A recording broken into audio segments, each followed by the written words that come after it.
Il Tavagnacco sbanca il Barison 1-0, ex di giornata Natascia Piai che torna da avversaria.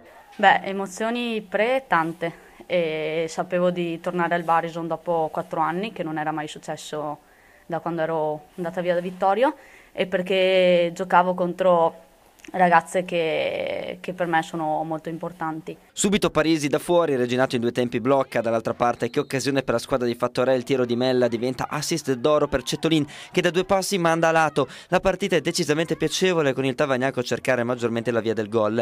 Le friulane si rendono pericolose con Del Stabile, la sua girata trova pronta Reginato, prima della fine di tempo occasione per il Vittorio Veneto con Mella che calza da dentro l'area sugli sviluppi di un corner, palla di poco sulla traversa. Nella ripresa il Tavagnacco continua a spingere alla ricerca del vantaggio e prova a chiudere le venete nella propria area. Sull'asse Parisi Del Stabile nasce una bella azione con il capitano friulano che vede il suo tiro attraversare tutto lo specchio di porta. Parisi si conferma mente del gioco del Tavagnacco, il pallone per Sardu di esterno destro è una delizia. La conclusione della numero 10 non crea problemi a Reginato. Il fortino del Vittorio Veneto resiste colpo su colpo alla spinta friulana, poi occasione per il colpaccio quando Mella recupera un pallone che diventa un assist per Zanon. La numero 11 è velocissima e si invola verso la porta avversaria. Penzo salva la sua porta e risultato con un grandissimo intervento. Parisi prova a giro da dentro l'area, manda a lato. Di là la velocità di Zanon mette in difficoltà la difesa ospite e conclusione alta. Al 78esimo il Tavagnacco passa, Roberta Filippozzi lasciata libera di colpire di testa sul secondo palo. La palla tocca la traversa e entra in rete. Gol all'esordio per l'ex difensore di San Zaccaria e Napoli. Sono molto contenta in primis per i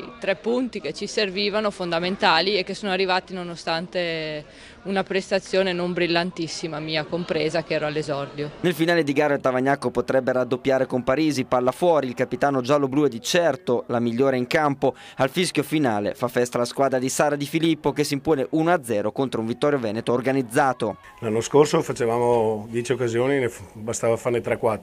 Quest'anno quando ci capiano 2-3 occasioni bisogna cacciarla dentro perché siamo in Serie A e ovviamente non ti permettono di fare tante altre cose. Ma è stata una partita difficile, abbiamo sofferto parecchio, Vittorio Veneto ci ha messo molto in difficoltà e non siamo state capaci di concretizzare al meglio le occasioni che abbiamo creato.